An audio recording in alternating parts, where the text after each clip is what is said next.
الحمد لله نحمده ونستعينه ونستغفره ونؤمن به ونتوكل عليه ونعوذ بالله من شرور أنفسنا ومن سيئات أعمالنا من يهده الله فلا مضل له ومن يضلله فلا هادي له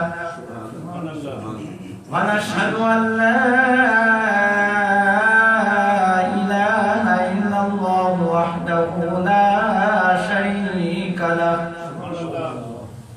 ونشهد أن سيدنا ونبينا وحبيبنا وطبيب قلوبنا وغوثنا وغياثنا ومعيننا ومولانا وملجانا ومأوانا محمدا عبده ورسوله أرسله بالحق بشيرا ونذيرا أما بعد فأعوذ بالله من الشيطان الرجيم بسم الله الرحمن الرحيم لقد كان لكم في رسول الله أسوة حسنة لمن كان يرجو الله واليوم الآخر وذكر الله كثيرا صدق الله وصدق رسوله النبي الكريم ونحن على ذلك لمن الشاهدين والشاكرين والحمد لله رب العالمين.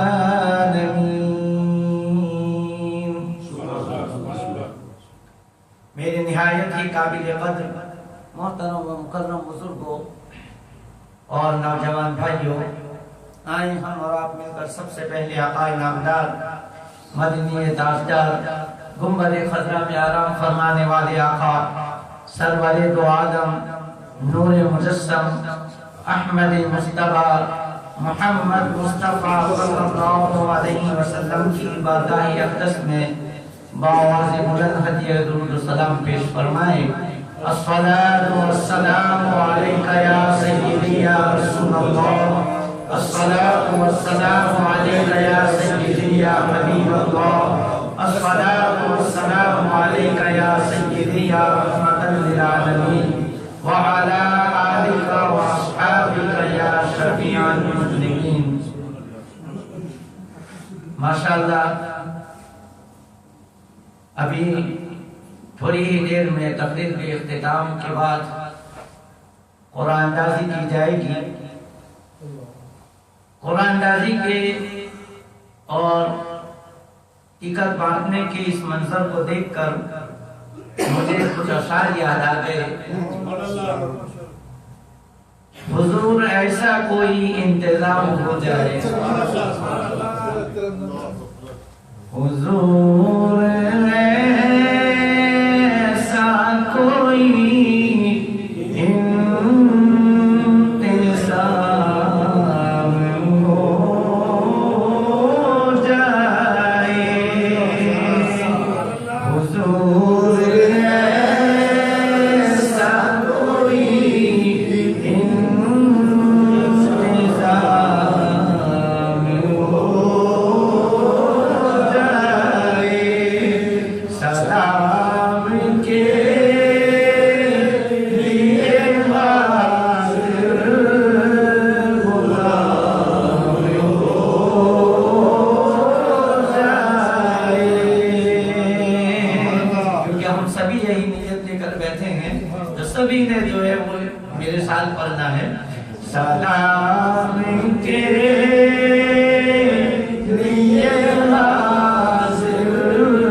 یہ چند کام ہو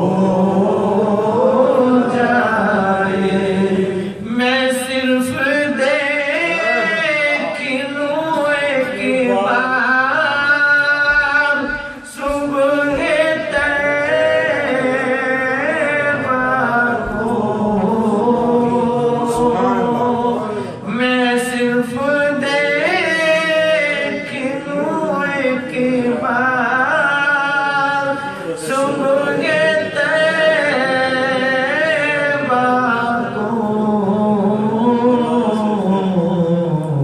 بلا سے پھر میری دنیا میں شامل ہو جائے بلا سے پھر میری دنیا میں شامل ہو جائے حضور آپ جو سن لیں تو بات بن جائے حضور آپ جو سن لیں تو بات بن جائے حضور آپ جو کہہ دیں تو کام ہو جائے حضور آپ جو کہہ دیں تو کام ہو جائے نہ کہیں سے دور ہے منزلیں نہ کوئی قریب کی بات ہے جسے چاہے اس کو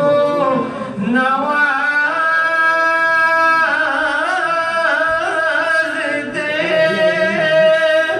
جسے چاہے اس کو نواز دے یہ درے حبیب کی بات ہے جسے چاہا در پہ بلا لیا جسے چاہا اپنا بنا لیا جسے چاہا در پہ بلا لیا جسے چاہا اپنا بنا لیا اور یہ بڑے کرم کے یہ فیصلے یہ بڑے نصیب کی بات ہے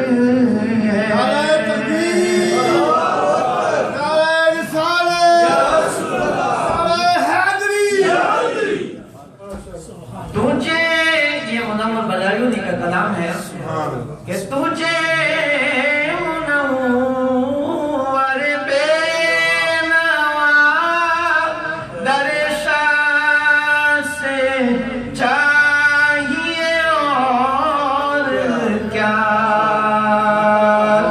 جو نصیب ہو کبھی سامنا یعنی سرکار کے در کے سامنے جب تیرا خراب ہونا نصیب ہو کہ تجھے منور بے نوا در شاہ